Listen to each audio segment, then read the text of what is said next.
डरावनी रातें YouTube channel पर आपका स्वागत है। भूत प्रेत पिशाच और शैतानों की रोमांचक कहानियां आपको इस चैनल पर सुनने को मिलती हैं। अगर आपको ऐसी ही वीडियोस देखना पसंद है तो हमारे इस चैनल को सब्सक्राइब करना ना भूलें। तो हेडफोन लगा लें, कमरे की लाइट्स ऑफ कर लें, क्योंकि ये वक्त हो रहा है डरने का।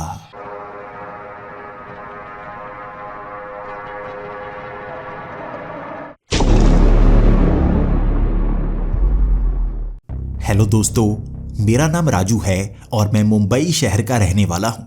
मैं यहाँ पर एक प्रेस करने वाली दुकान पर काम करता हूँ, यानी कि कपड़े प्रेस करने वाली दुकान। यहाँ मुझे बहुत कम पैसे मिलते हैं। मैं सपने तो लेकर आया था मुंबई शहर में एक्टर बनने के, लेकिन सपने कभी कभी आपके टूट ही जाते हैं। इसीलिए छोटा मोटा काम जो मिला मैं वो करता हूँ। अब भी दिमाग में एक्टर बनने का भूत सवार है, लेकिन जब जेब में पैसे ना हों और आपकी किस्मत खराब हो तो जो मिलता है उसी में सब्र करना पड़ता है। यहाँ पर मैं बड़े घर में रहने आया था, लेकिन एक छोटे से किराए के मकान में रहता हूँ। वहाँ मुझे अपना वो घर भी शेयर करना पड़ता है, क्योंकि उस घर का मालिक है बाबूराव गणपतराव आपटे, यानी कि बाबू भैया। और इसी के साथ दूसरा कमरा मुझे शेयर करना पड़ता है श्याम के साथ। मेरी शाम के साथ बिल्कुल नहीं बनती। वो गांव से अच्छा काम करने के लिए आया हुआ है, बहन की शादी करने के लिए आया हुआ है, लेकिन मुझसे उसकी बहुत ज़्यादा लगती है। पहले मैं इन दो कमरों में रहा करता था और एक कमरे में बाबू भैया रहा करते थे, लेकिन जब से शाम आया है मुझे अपने ही कमरे में रहना पड़ता है। इसी चीज़ का दुख मुझे बहुत ज़्यादा है। मैं शाम को बहुत ज़्यादा तंग किया करता हूँ, भूतों की कहानियाँ सुनाया करता हूँ। उसके उस कमरे में कभी सामान फेंक दिया करता हूँ कि डर कर वो यहाँ से भाग जाए, लेकिन शाम भी बहुत चालाक है। वो मेरी इन चालाकियों को भी पहचान जाता है। और बाबू भैया भी पता नहीं उससे क्यों प्यार करते हैं और मुझसे क्यों नफरत करते हैं। हमारे इस घर में कुल 4 कमरे हैं। एक कमरा तो हमेशा बंद ही रहता है। बहुत साल पहले ही उसे बंद कर दिया गया था और बाबू भैया कहते हैं कि वहाँ पर उनका बहुत सारा पुराना सामान पड़ा है। उनके पूर्वजों का सभी सामान यहीं वो संजोकर रखे हुए हैं। किसी ज़माने में बाबू भैया के पूर्वजों के पास बहुत ज़्यादा पैसे हुआ करते थे, लेकिन धीरे धीरे वो गिरते गए और आज बाबू भैया के पास बहुत कम पैसे हैं और हमारे द्वारा दिया गया किराया ही उनका घर चलाता है। बाबू भैया को शराब पीने की बुरी लत है, इसी के साथ वो दिल के बहुत अच्छे हैं। कभी कभी उन्हें किराया ना भी दो तो वो काम चला ही देते हैं। ज़्यादा तंग नहीं करते, बस कुछ गालियाँ ही निकालते हैं। एक कमरा जहाँ पर उनका सामान है वो बंद रहता है। एक में बाबू भैया रहते हैं, एक में शाम रहता है और एक में मैं रहता हूँ। मैं कोशिश करता रहता हूँ कि शाम का वो कमरा भी हड़प लूँ। हमारे यहाँ पर एक फ़ोन लगा हुआ है जो हमेशा ही रिंग करता रहता है। पता नहीं बाबू भैया ने ये फ़ोन कब से लगवाया है, लेकिन उस पर हमेशा ही रॉन्ग नंबर आता है। बाबू भैया का असली नाम बाबूराव गणपतराव आपटे है, लेकिन यहाँ पर किसी देवी प्रसाद का फ़ोन बार बार आया रहता है, लेकिन वो फ़ोन हमेशा दिन के वक्त आता है। रात के वक्त किसी का फ़ोन आता है और बाबू भैया हमें कभी नहीं बताते। मैं एक बार छिपकर वो फ़ोन सुन चुका हूँ। वहाँ किसी लड़की का फ़ोन आता है, बस 2 ही लाइन बोलती है। उसके बाद बाबू भैया बहुत ज़्यादा खुश हो जाते हैं, बाहर शराब पीने के लिए चले जाते हैं। लेकिन मैं कोशिश कर चुका हूँ कि वो फ़ोन उठा पाऊँ। जब भी वो फ़ोन आता है बाबू भैया हमेशा अपने कमरे में ही होते हैं। बाबू भैया की उम्र आशिकी लड़ाने की नहीं है। कौन सी लड़की है जो उन्हें फ़ोन करती रहती है? मेरा मन मचलता रहता है, मैं भी उससे बात करके देखूं। जो इस बुढ़े से फंस सकती है, मुझसे क्यों नहीं फंस सकती? मैंने अब तक किसी भी लड़की को गर्लफ्रेंड बनाया ही नहीं है। पता नहीं मेरा चेहरा ऐसा है या फटी हुई ये बनियान। कोई लड़की कभी मुझे पसंद करती ही नहीं और बाबू भैया को रात के वक्त किसी लड़की का फ़ोन आता है, ये सोचकर मैं और शाम हमेशा परेशान हो जाया करते थे। लेकिन एक दिन मैंने अपने सबसे बड़े दुश्मन शाम के साथ हाथ मिला लिया था, क्योंकि शाम भी जानना चाहता था कौन सी लड़की है जो बाबू भैया को फ़ोन करती है। हमने उस शाम 2 शराब की बोतलें ला दी थी। वो शराब की बोतलें हमने बाबू भैया को शाम के वक्त ही पिलानी शुरू कर दी। जब उन्हें बहुत ज़्यादा चढ़ गई तो शाम उन्हें बाहर लेकर जाने वाला था। उन्हें बाहर ले जाकर वो छोड़ जाता और अंदर से कुंडी लगा देता, तब हम वो फ़ोन सुनते। उसके बाद मैंने पूरी कोशिश की। उन्हें बाहर छोड़ने के बाद मैं अंदर बैठा रहा और शाम भी आ चुका था। 8 बजे रात को वो फ़ोन आया करता था, लेकिन आज 8 बज चुके थे, किसी का फ़ोन आया ही नहीं। हर रोज़ की बात होती कि वो फ़ोन रिंग करता, मैं कान लगाकर सुनता, किसी लड़की की मध्यम सी आवाज़ आती, दूर से इतना ही सुन सकता था। लेकिन बाबू भैया बहुत ज़्यादा खुश हो जाया करते और आज 8:30 बजे तक भी कोई फ़ोन नहीं आया था। समझ में ही नहीं आ रहा था वो लड़की फ़ोन क्यों नहीं कर रही। हमने कोशिश तो कर ली थी और ये भी समझ गए थे उस लड़की का फ़ोन तभी आता है जब बाबू भैया अपने उस कमरे में होते हैं।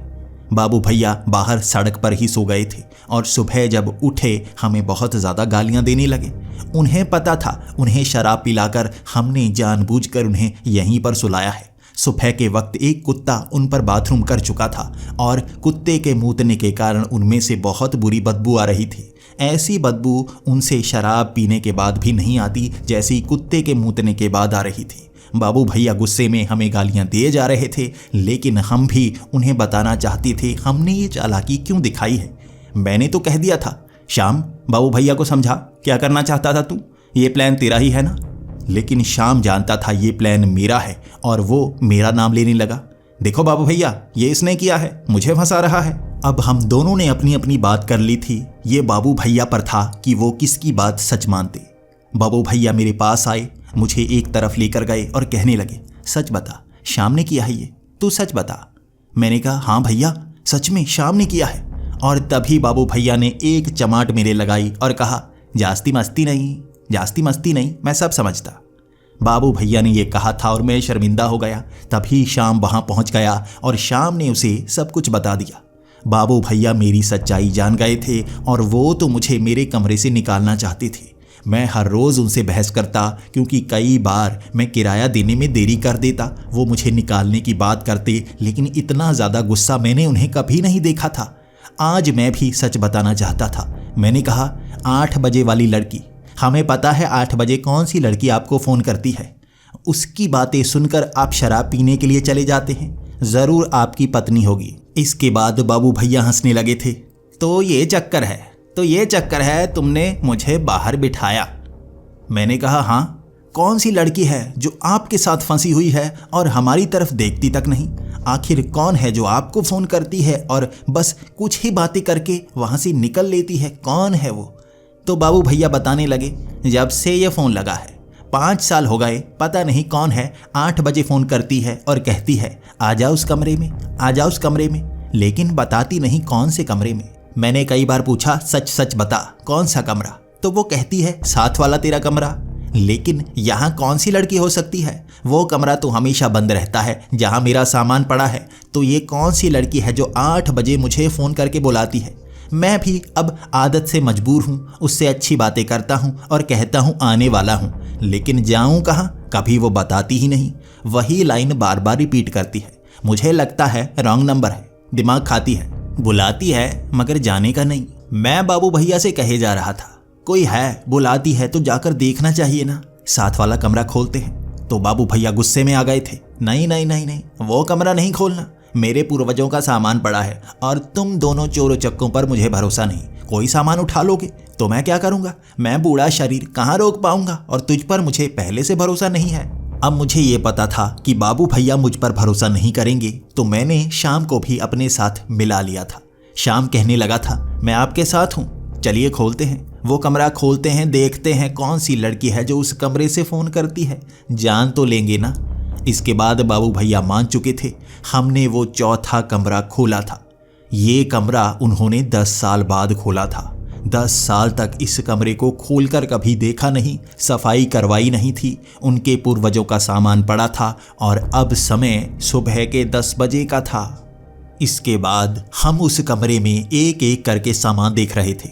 मुझे तो शौक था वहाँ पर कुछ सोने का सामान मिल जाए, चुप करके जेब में डाल लूँगा और निकल लूँगा। बाबू भैया को कौन सा पता चलेगा। लेकिन बाबू भैया हैं बहुत चालाक, भोले बनते हैं। उनकी नज़र मुझ पर ही थी। उन्हें पता था शाम कुछ उठाने वाला नहीं, मैं कुछ उठा सकता हूँ। इसलिए वहाँ सफाई करते करते 1-2 चमाट वो मेरे मार दिया करते। उस कमरे में इतना सारा सामान पड़ा था, मैं खुद हैरान हो चुका था। इस घर का सबसे बड़ा कमरा, और वहाँ पर उन्होंने इस तरह पुराना सामान रखा हुआ था। पुराना लकड़ी का सामान, पुराने कांच के हिस्से, पुरानी शराब की बोतलें, बहुत अलग अलग ब्रांड की खाली बोतलें वहां पर रखी हुई थी और उन्हें बाबू भैया खोलकर सूंघ रहे थे और मज़ा लिए जा रहे थे। जल्दी से वो उस बोतल को बंद कर देते। ये देखकर मैं भी बहुत ज़्यादा अचंभित हो गया था और जब मैंने बाबू भैया से पूछा, आप सूंघ सूंघ कर क्यों रख रहे हैं, तो बाबू भैया ने कहा, अब औकात नहीं रही इन्हें पीने की, बस सूंघने से मज़ा आ जाता है और जल्दी से बंद कर देना है इन्हें, क्योंकि सूंघने से ज़्यादा जल्दी ये शराब उड़ जाती है, मैंने सुना है। बाबू भैया इस तरह से पागलपन कर रहे थे। मेरी नज़र किसी गहने पर थी जो यहाँ पर मिल नहीं रहा था। कबाड़ का सामान संभाल कर रखा था बाबू भैया ने और वो कहे जा रहे थे उनके पूर्वजों का सामान है, बहुत कीमती है। वहाँ पर बहुत सारे लकड़ी के बक्से थे, उन्हें तो मैं हाथ लगाना तक नहीं चाहता था। एक लकड़ी के बक्से में पुराने कागजात थे जिसे मैं पढ़ना नहीं चाहता था। सफाई करते करते पूरा दिन निकल चुका था और उस फ़ोन की तार इस कमरे के बीच से होकर निकलती थी। ये देखकर मुझे भी लगा था, हो सकता है उस लड़की को पता हो कि यहाँ से जाने का कोई रास्ता है। पीछे का दरवाज़ा भी बंद था, वहाँ पर बड़े बड़े फट्टे लगाए गए थे। आज रात उस लड़की से मैं बात करूँगा, बाबू भैया को कह दिया था। बाबू भैया पहले तो माने नहीं, लेकिन बाद में उन्होंने मेरी बात मान ही ली। पूरा दिन निकल गया था। कमरे की सफाई मैंने भी करवाई थी। कांच के टूटे हिस्से और पुरानी शराब की बोतलों के सिवा कोई कीमती चीज़ नहीं थी वहाँ पर। एक समय तो मैंने सोच लिया था ये कांच की बोतलें ही चुरा लेता हूँ, 1-2 रुपए तो मिल ही जाएंगे कबाड़ में बेचकर। लेकिन बाबू भैया हैं बहुत चालाक। शराब की एक भी खाली बोतल वहाँ से निपटाने नहीं दी मुझे और उस दरवाजे को इसी तरह आधा बंद कर दिया। 8 बजे का समय हो गया था और यहाँ पर काफ़ी अंधेरा था। कमरे में हम तीनों बैठे थे और इंतज़ार कर रहे थे उस फ़ोन का जो 8 बजे आता है। बाबू भैया को कह दिया था हम तीनों फ़ोन सुनेंगे और मैं तो सबसे आगे हूँ, मैं बात करूँगा उससे। इसके बाद 8 बजे फ़ोन बजा। जैसे ही फ़ोन बाबू भैया ने उठाया, उसके बाद मैंने कान से लगा लिया। वो लड़की कहने लगी थी, आ जाओ उस कमरे में, मैं तुमसे मिलना चाहती हूँ, कुछ बताना चाहती हूँ। बाबू भैया फिर से अपनी बात करने लगे, आता हूँ, आज तो कमरा साफ भी करवाया है, तो मिलने आओगी ना। उधर से फिर से वैसी ही आवाज़, आ जाओ उस कमरे में, मैं तुमसे मिलना चाहती हूँ। मुझे ऐसा लगा किसी ने रिकॉर्डर लगाया हुआ है। ये फ़ोन कहाँ से आ रहा था ये भी हमें नहीं पता था। इसके बाद फ़ोन बाबू भैया ने रख दिया। उधर से फ़ोन कभी कट नहीं होता, हमेशा बाबू भैया ही रखा करते थे।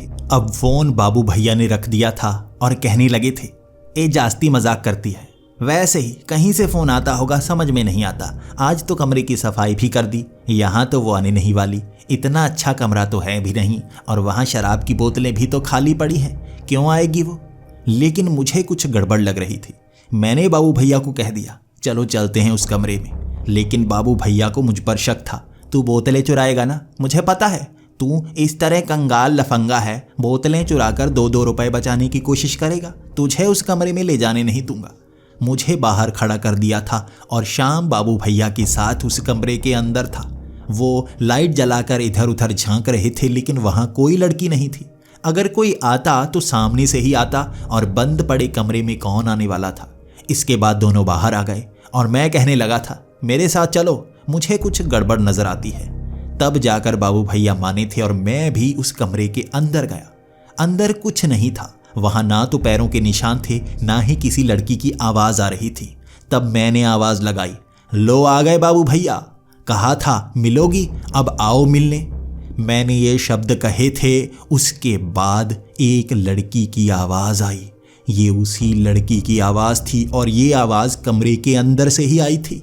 मुझे बाहर तो निकालो, पहले मुझे ढूंढ तो लो।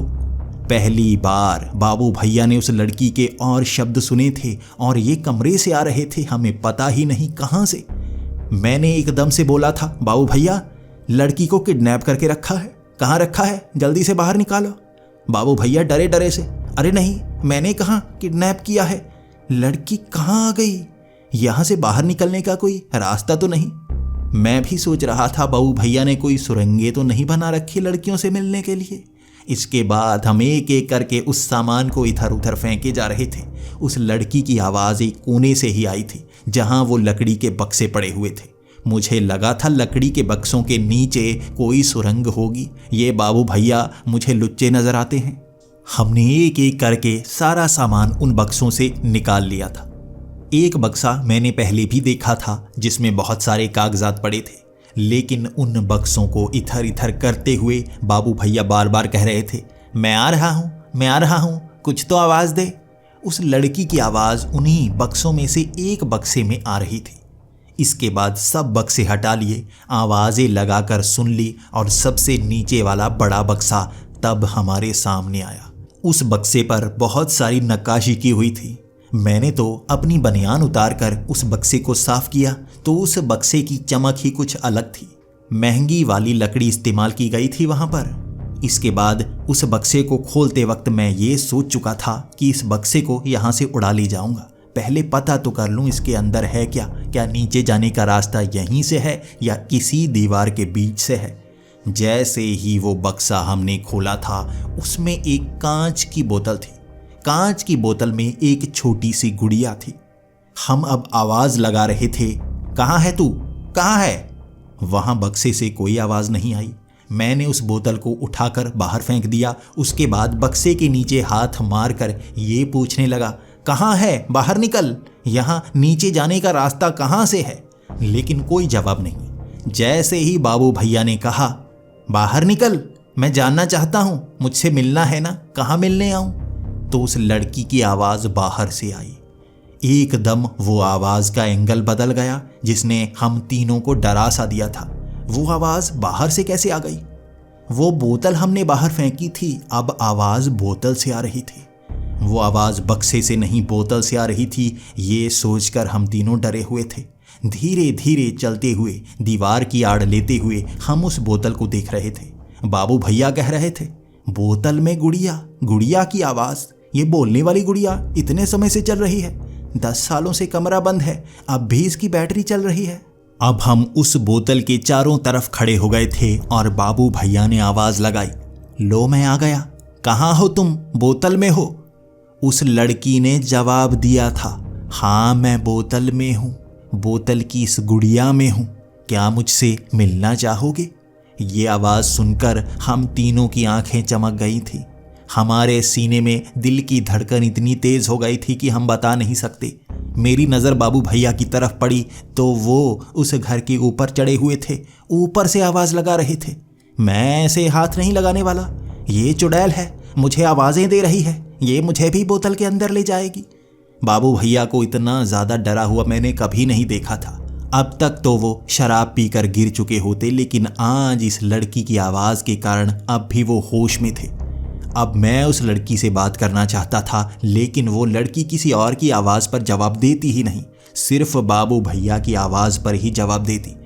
हमें उससे सवाल करने थे, आखिर वो बाबू भैया से ही बात क्यों करती है? आखिर उस बुढ़े में इस चुड़ैल को नज़र क्या आता है? बड़ी मुश्किल से बाबू भैया को छत से उतारा था, उस बोतल के सामने खड़ा कर दिया था। डर तो मुझे भी लग रहा था, इसीलिए मैं बाबू भैया के पीछे छिपा हुआ था। बाबू भैया की गर्दन पर 1-2 चमाट लगाने के बाद बाबू भैया को बोलना ही पड़ा। हम 2 थे, बाबू भैया 1। हम दोनों चाहते थे कि बाबू भैया उस चुड़ैल से बात करे, तो बाबू भैया भी मजबूर होकर बात करने लगे। क्या चाहती है तू मुझसे? देख, मैं तुझसे शादी नहीं कर सकता, मैं रंडवा नहीं होना चाहता, तू तो पहले से मरी हुई है। लेकिन वो कहने लगी थी, रंडवा तू नहीं हो सकता, तुझसे शादी कौन करना चाहती है? मैं तेरे ही परिवार की एक सदस्य हूँ। मैं एक डाकन हूँ जो 150 साल पहले यहीं पर मौजूद हुआ करती थी, लेकिन तब से मैं एक जगह पर कैद हूँ। मेरे साथ कुछ बुरा हुआ था, तुझे मेरी मदद करनी होगी। लेकिन बाबू भैया कह रहे थे, मदद कैसे करेगा मैं, मेरे पास पैसे नहीं हैं। लेकिन वो कहे जा रही थी, मदद तो करनी होगी। मैं बाहर आ चुकी हूँ, बर्बाद कर सकती हूँ, तुम तीनों को यहीं मार दूंगी और किसी को पता तक नहीं चलेगा। उन्हें सुबह जली हुई गुड़िया ही मिलेंगी। मुझे अब बाहर निकालना ही होगा। अब बाबू भैया भी डरे हुए थे और डर तो मुझे भी लग रहा था, लेकिन शाम मेरे भी पीछे खड़ा, वो तो आंखें बंद कर चुका था। वो चुड़ैल अपनी शक्तियां दिखा रही थी। मेरे पैर जमीन पर जम चुके थे, हम तीनों हिल नहीं पा रहे थे। हमारी बाजू अपने आप पीछे जा चुकी थी और गर्दन पर दर्द होना शुरू हो गया था। मैंने गर्दन से 2 बूंदें खून निकलता हुआ देखा। हम तीनों के साथ यही हो रहा था। तभी वो चुड़ैल बोली, तभी वो डाकन बोली, अगर तुमने मेरी मदद नहीं की तो यहीं तुम्हें मौत के घाट उतार दूंगी। बाबू भैया बोले, करेंगे मदद, हाँ करेंगे। इसके बाद हमारी गर्दन पर एक पंजे का निशान छप गया और उसके बाद वो डाकन बोली, मेरे हाथ तुम तीनों की गर्दन पर ही रहेंगे। जहां गलती करोगे, बात नहीं मानोगे, वहीं मौत पक्की तुम्हारी। इसके बाद उसने कहा, बोतल खोलो। तो हमने बोतल खोल दी। उस गुड़िया के साथ ही एक कागज पड़ा था। अब उस कागज में कुछ लिखा हुआ था। बाबू भैया तो पढ़ नहीं सकते थे, तो उन्होंने मेरे हाथ में पकड़ा दिया। अब मैं भी उसे समझने की कोशिश कर रहा था, लेकिन पढ़ना लिखना मुझे भी इतना ही आता था। तो इसके बाद श्याम पढ़ने लगा था। श्याम ने बताया कि औरंगाबाद में जटा गांव है।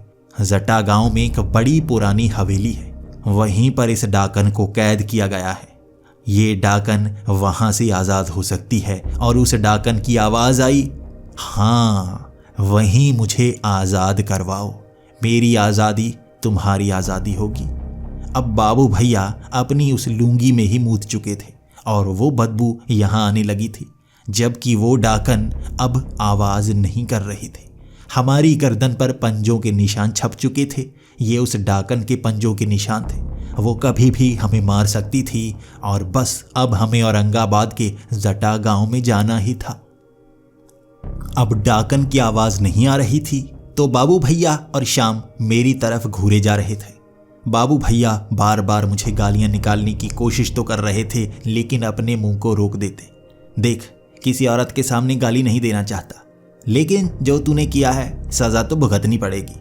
तुझे यहाँ से बाहर निकाल दूंगा, लेकिन अगर जिंदा बचे तो। मैंने भी बाबू भैया को कह दिया, देखो बाबू भैया, अब आपकी रिश्तेदार है, आपको ही जाना होगा। मैं आपके साथ नहीं जा सकता, मेरा बहुत बड़ा इंटरव्यू है, मुझे वो देना है। मेरे ये शब्द मेरी गर्दन पर भारी पड़े थे। मेरी गर्दन दर्द करने लगी थी, सांस घुटने लगी थी। मैं जानता था वो डाकन मना करने पर मुझे मार सकती है। तभी मैंने कहा, मजाक कर रहा हूँ, मजाक कर रहा हूँ, कल ही सुबह औरंगाबाद निकलेंगे। तब जाकर सांस में सांस आई थी। और अब हम जानते थे उस डाकन से बचा नहीं जा सकता, बस उसकी बात ही माननी होगी। अगली सुबह जितने पैसे हमारे पास थे उतने पैसे लेकर हम औरंगाबाद की तरफ निकल पड़े। जटा गांव में पहुंचते पहुंचते हमारी बस हो चुकी थी। शाम के 6 बज गए थे और हमें 7 किलोमीटर चलना पड़ा था, क्योंकि वहां तक कोई बस नहीं जाती थी। इस गांव में पहुंचते ही हम लोगों से जानना चाहते थे कि यहाँ पर हवेली कहाँ मौजूद है, लेकिन गांव के लोग उस हवेली का नाम तक नहीं लेना चाहते थे। यहाँ पर बहुत सारे लोग मिले जो हवेली की बात तो कर रहे थे, लेकिन उस हवेली का नाम नहीं ले रहे थे, बल्कि जगह जगह कहकर उसकी बात कर रहे थे। हमें उस हवेली का रास्ता जानने में लगभग 1 घंटा लग गया। रात के 8 बज गए थे। हमने कुछ खाना तक नहीं खाया था और गांव वाले हमसे मिलना तक नहीं चाहते थे। वो तो कह रहे थे शहर से कुछ लोग आए हैं, हवेली की बात कर रहे हैं। बस इतनी ही बात सुनकर वो हमसे दूर चले जाते। 8 बजे उस हवेली को देखकर इतना डरावना एहसास हो रहा था, लेकिन जो डाकन हमारे गले पर बैठी थी वो ज़्यादा डरावनी थी।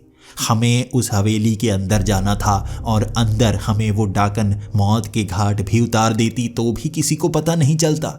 मौत हमारे दोनों तरफ थी। आखिर हमें अंदर किन भूतों का सामना करना होगा हमें नहीं पता था, लेकिन हमें उस हवेली के अंदर जाना ही होगा। हम तीनों वो गेट खोलकर हवेली के अंदर पहुंच गए थे और पुरानी 150 से 200 साल पुरानी हवेली वो बहुत डरावनी सी थी। टूटे फूटे आसपास के वो घर थे, लेकिन हवेली सही सलामत थी। गांव वालों ने कहा था यहाँ लोगों को भूत प्रेत नजर आते हैं। हम तो उस हवेली के अंदर ही जाने वाले थे, लोगों को तो बाहर भूत नजर आते थे। हम तो भूतों के मेले में घुसने वाले थे।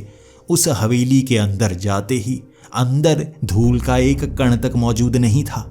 हवेली के अंदर इस तरह से सुराख बनाए गए थे कि चांद की रोशनी इस हवेली के अंदर पड़ते ही बिल्कुल हर तरफ देखा जा सकता था। हमें हर चीज़ नज़र आ रही थी और मिट्टी का एक कण तक नहीं, बिल्कुल साफ सुथरी चीज़, जैसे सुबह ही सफाई हुई हो। हमें कहाँ जाना होगा ये पता नहीं था, तो बाबूराव ने उस बोतल से पूछा और बोतल के अंदर की वो गुड़िया ही शायद वो डाकन थी। अब क्या करें? तो वो बोली, वो सामने वाले कमरे में जाओ, वो टूटा फूटा सा कमरा, उस पर एक पुराना सा पलंग होगा। लकड़ी का वो पलंग अब भी सही सलामत है। उस पर बैठो, फिर तुम्हें पता चलेगा क्या करना है। जैसे ही हम उस कमरे में गए, वो बाहर का दरवाज़ा बंद हो गया। हम उस कमरे में कैद हो गए थे और अब उस डाकन से सवाल किया गया, अब हमें क्या करना होगा।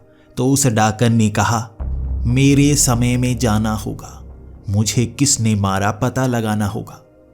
मैंने कहा, लेकिन हम तुम्हारे बारे में कुछ नहीं जानते और समय में पीछे कैसे जाएंगे?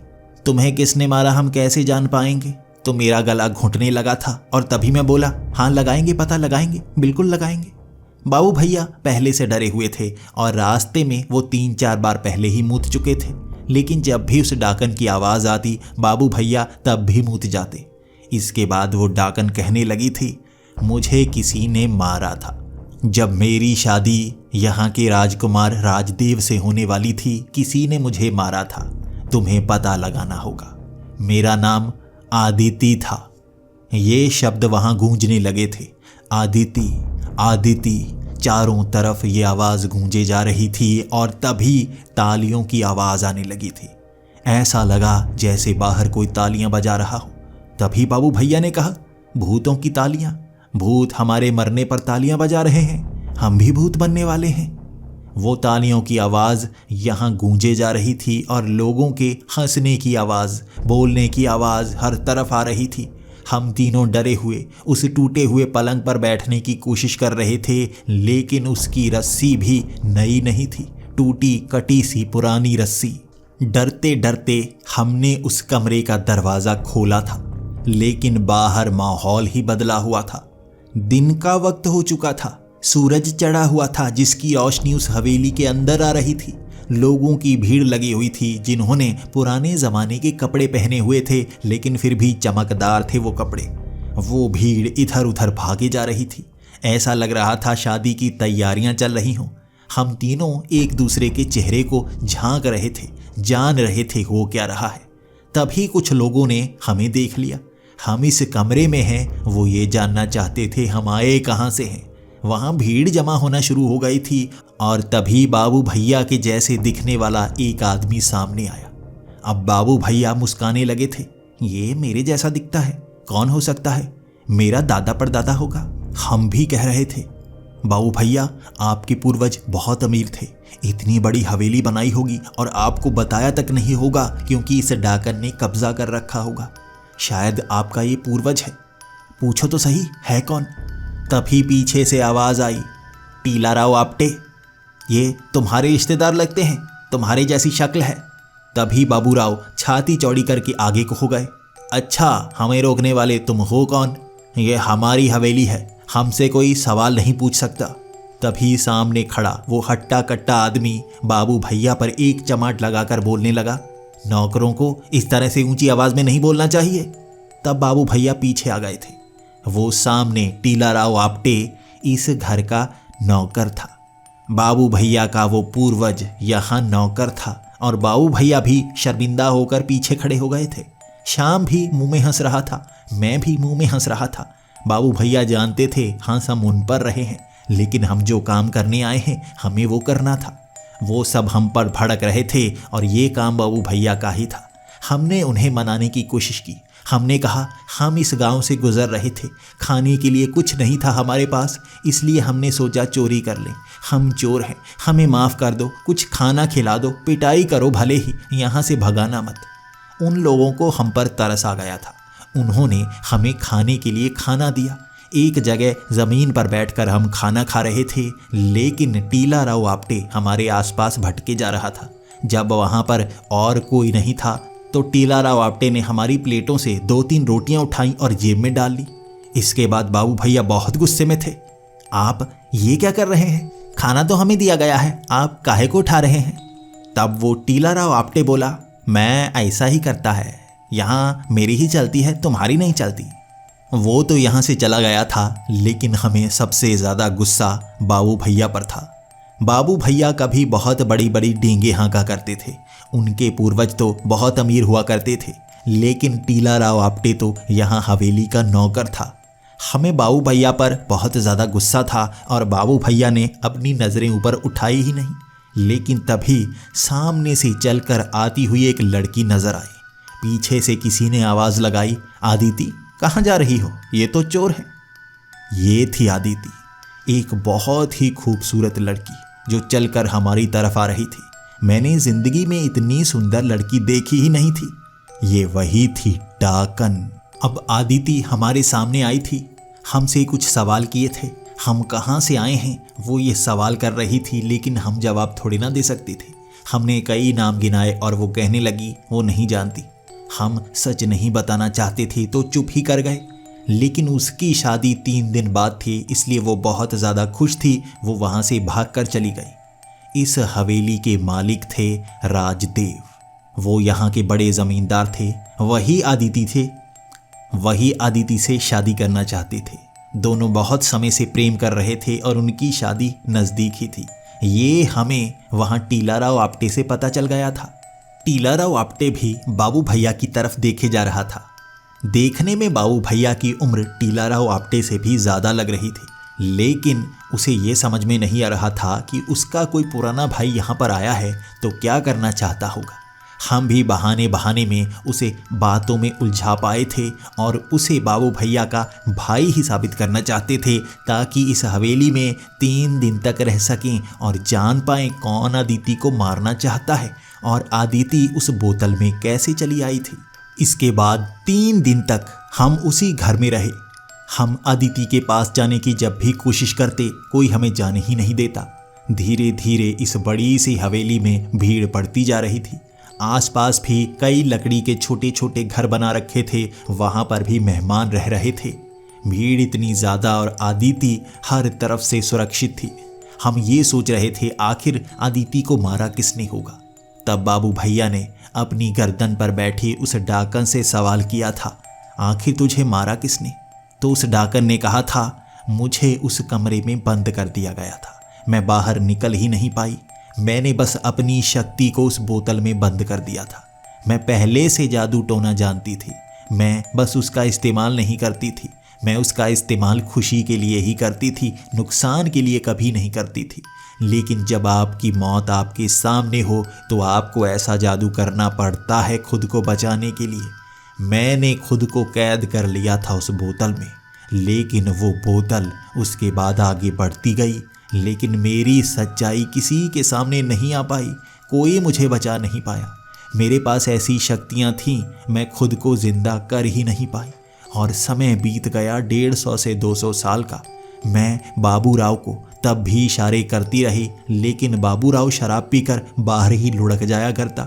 मैं भी सीमित थी कुछ शब्दों के लिए ही, वही शब्द मैं फ़ोन पर सुनाया करती थी। लेकिन बाबूराव कभी उस कमरे में आया ही नहीं, मुझे आज़ाद करवाया ही नहीं। तुम्हें ये जानना होगा, आखिर घर में आग किसने लगाई थी? आखिर मैं बंद कैसे रह गई थी? मैं बाहर निकल ही नहीं पाई। ये शादी का दिन था और हमें पता लगाना था इस घर में आग कौन लगाएगा। हम उस हवेली में चारों तरफ घूमते रहे थे और सबकी आंखों में खटकते जा रहे थे।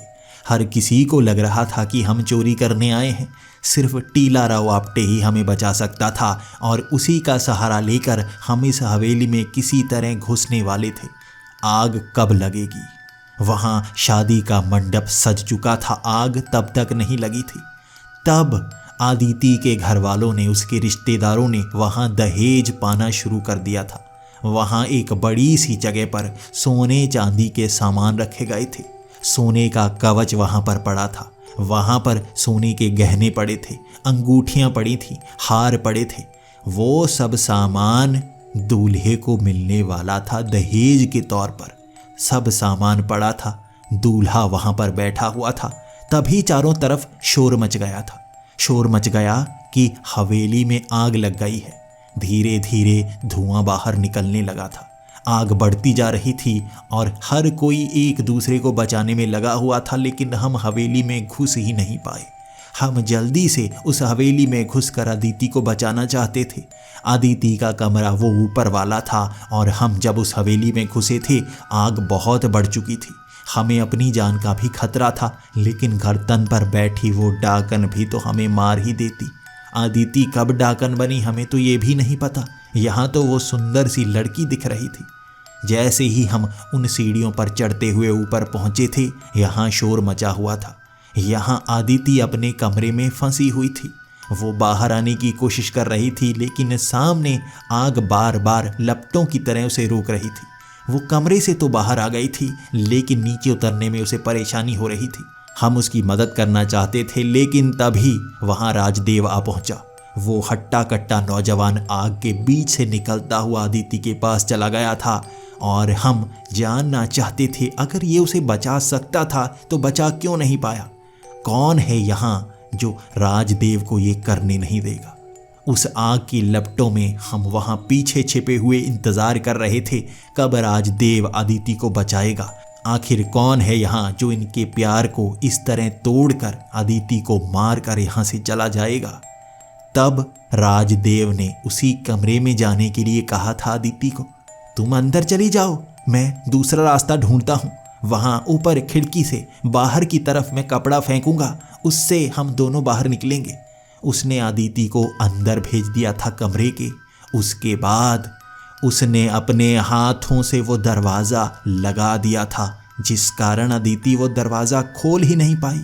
राजदेव हमारी आंखों के सामने हंसता हंसता वहाँ से नीचे गया था। वो सोने के गहने नीचे पड़े हुए थे और बाबू भैया हमारे सामने सोने के गहनों को देख रहे थे। मेरी नज़र भी सोने पर ही थी, लेकिन अदिति को भी तो बचाना था। शाम की हिम्मत देखने लायक थी।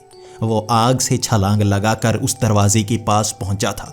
उसने वो दरवाज़ा खोल दिया था, लेकिन सामने अदिति एक बोतल में गुड़िया डालने की कोशिश कर रही थी। उसका शरीर बहुत जल चुका था, लेकिन अब भी वो कोशिश कर रही थी और दरवाज़ा खुला देख वो भागकर बाहर आई। उसे किसी तरह उन सीढ़ियों से हमने नीचे उतार दिया था और राजदेव सामने खड़ा हैरान, आखिर हम अंदर कैसे पहुंच गए।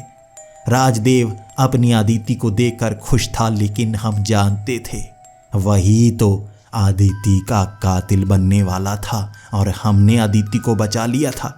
उसी सोने के गहनों के सामने से हम निकल रहे थे, तभी मेरी नज़र एक हार पर पड़ी। वो सोने और हीरे का हार था, लेकिन मैं उसे उठाने ही वाला था कि श्याम मुझे खींचता हुआ आगे ले गया। मेरी उंगली बस एक छोटी सी अंगूठी में फंसी। वो सोने की अंगूठी मैं उंगली पर पहनकर बाहर आ गया था। बाबू भैया भी पीछे गिरते पड़ते आ रहे थे, लेकिन श्याम तो मुझे बाहर ही ले आया था। बाहर अदिति ने सबको बताना शुरू कर दिया था। राजदेव ने मुझे मारने की कोशिश की, लेकिन राजदेव गुस्से में जो आग बबूला हो चुका था, उसने अपनी सच्चाई खुद ही बता दी थी। तुझसे कौन शादी करना चाहता था? मुझे तो ये गहने, ये हीरे मोती चाहिए थे। तू हमेशा से मुझे तंग करती आई। तुझसे मैं प्यार नहीं करता था, मैं बस पैसों से प्यार करता हूँ। वहाँ खड़ी भीड़ राजदेव को रोकना चाहती थी। वो उसकी सच्चाई जान गई थी और हमने अदिति को भी बचा ही लिया था। सामने खड़ी अदिति भी हमारी तरफ देखकर हैरान थी। आखिर तुम्हें कैसे पता चला कि वो मुझे कमरे के अंदर बंद कर देगा? और तुमने वो दरवाज़ा कितनी आसानी से खोल लिया, जैसे तुम्हें पता हो मैं उसके अंदर बंद हूँ। तुम ये सब कैसे जानते थे? हम भी एक तरफ अदिति को ले जाकर उसे सच बता रहे थे। अदिति खुद हैरान, क्या भविष्य में ये हुआ था? लेकिन तुम भविष्य से यहाँ कैसे आ गए? ये कौन सी तकनीक है जो तुम ये कर पाए? और हमारे पास इसका जवाब नहीं था, क्योंकि ये तो उसी ने किया था। वो डाकन बनने वाली थी। वो भी मुस्कुराती हुई बोली, मैं नहीं जानती तुम किसके बारे में बात कर रहे हो। उसके चेहरे पर मुस्कान थी और वो कांच की बोतल जिसके अंदर गुड़िया थी, वो उसी ने थामे हुई थी। अगर ऐसा हुआ है तो इस बोतल के टूटते ही तुम्हें अपने समय में वापस चले जाना चाहिए। शायद यही होगा। हमारी आंखों के सामने उसने जैसे ही बोतल को तोड़ा, वहां तेज आंधी चलने लगी थी। वो आग जो उस हवेली में लगी हुई थी, वो आग बाहर आ रही थी और हमें वहां छिपना था। वो आग हमें जलाने की कोशिश कर रही थी। हर तरफ से आग हमारी तरफ, और हम एक कोने में आंखें बंद करके बैठ गए थे। कोई हमारी मदद नहीं कर रहा था। जब हमारी आंख खुली, हम उस हवेली के अंदर, और वहां अंधेरा ही अंधेरा। हमारी गर्दन पर कोई निशान नहीं था, हमारे हाथ में कोई बोतल नहीं थी। हमें अब उस हवेली से डर लग रहा था और हम भागते हुए उस हवेली से बाहर आ गए। हम सोच रहे थे आखिर हुआ क्या है, क्या हमने इतिहास बदला है? लेकिन ये हवेली तो अब भी सुनसान ही है। हमने बदला क्या? ना ही हमें जवाब देने के लिए वहाँ पर कोई मौजूद था, ना वो कांच की बोतल जिसके अंदर की वो ढक्कन हमें जवाब दे पाती, और ना ही गर्दन के निशान जो हमें ख़त्म कर पाते।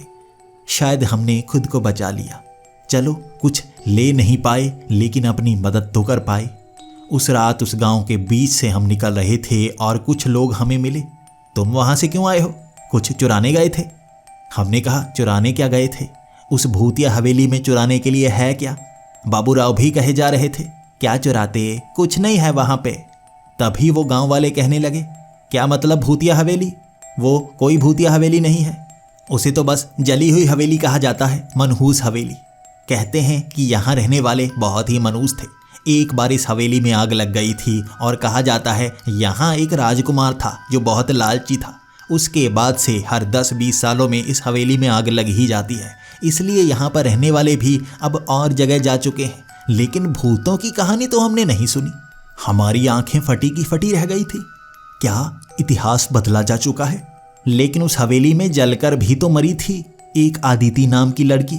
तो उस आदमी ने कहा, नहीं नहीं, मरा तो कोई नहीं इस हवेली में। हमें तो कहा जाता है आग लगी थी लेकिन सब बच गए थे और सच्चाई बाहर आ गई थी यहाँ के राजकुमार की। मरा बरा तो कोई नहीं, अब तक कोई भी यहाँ जलकर खत्म नहीं हुआ है। इसके बाद हमें खुशी थी, शायद हमने इतिहास बदला है, और बाबूराव भी बहुत ज़्यादा खुश कि उन्हें भी कुछ ना कुछ तो मिला होगा। अदिति इतिहास में जानती होगी कि हम भविष्य से उसकी मदद करने आए थे, तो वो भी कुछ ना कुछ टीलाराव आपटे को देकर गई होगी, और वो चीज़ें शायद हमें अब वहाँ से ज़रूर मिलेंगी। हम वहाँ अंधेरे में सड़क के पास जाने की कोशिश कर रहे थे क्योंकि वहीं से हम दोबारा मुंबई जा सकते थे। मैंने अपनी उंगली दिखाई थी। उंगली पर रखी वो सोने की अंगूठी देख श्याम और बाबूराव की आंखें फट गई थीं। तुमने ये चुरा ली? मैं भी हंसते हुए कहने लगा था। हाँ बहू भैया, उस दहेज के गहनों में मैंने उंगली फेर ही दी थी। ये शाम खींचे जा रहा था, मैंने तो हार उठाना था, बस अंगूठी हाथ लगी, और इस अंगूठी को बेचकर मैं कुछ ना कुछ अपना कर ही लूँगा। आप बाबू भैया सोचो, और शाम तू सोच, उसी टूटे फूटे घर में रहेगा, कुछ नहीं बनेगा तेरा। अब सीधे तौर पर तुम निकलो मुंबई की तरफ, मैं निकलने वाला हूँ अपने शौक़ पूरे करने। अच्छे से 2-3 महीने घूम कर आऊँगा, फिर शायद तुम्हारे पास आ ही जाऊँगा। लेकिन तभी बाबू भैया ने एक खींचकर चमाट मेरे लगा दी थी। उसके बाद उन्होंने वो बनियान जो पहनी हुई थी उसे फाड़ कर अंदर वो सोने का कवच दिखाया था। बाबू भैया बार बार गिरते हुए बाहर आ रहे थे। इतने समय में उन्होंने वो सोने का कवच पहन लिया था नीचे उस बनियान के। वो हंसते हुए कहने लगे थे, अच्छा राजू घूमने जाना चाहता है, लेकिन इसे बेचने पर तो ज़्यादा पैसे मिलेंगे ना, तो मैं और श्याम तो किसी दूसरे देश में घूम के आएंगे ना। मेरी अंगूठी की कीमत तो कुछ भी नहीं होती, उस कवच की कीमत तो बहुत ज़्यादा थी। इसीलिए बाबू भैया को मनाने में बहुत समय लग रहा था और श्याम भी मुझे गालियां दिए जा रहा था। हमने उस मुसीबत का सामना भी किया था और कुछ चीज़ें भी हड़पी थी। क्या कहें इसे, हड़प ली थी या हमारी कमाई उसे बचाने की। हमने इतिहास जो बदला था।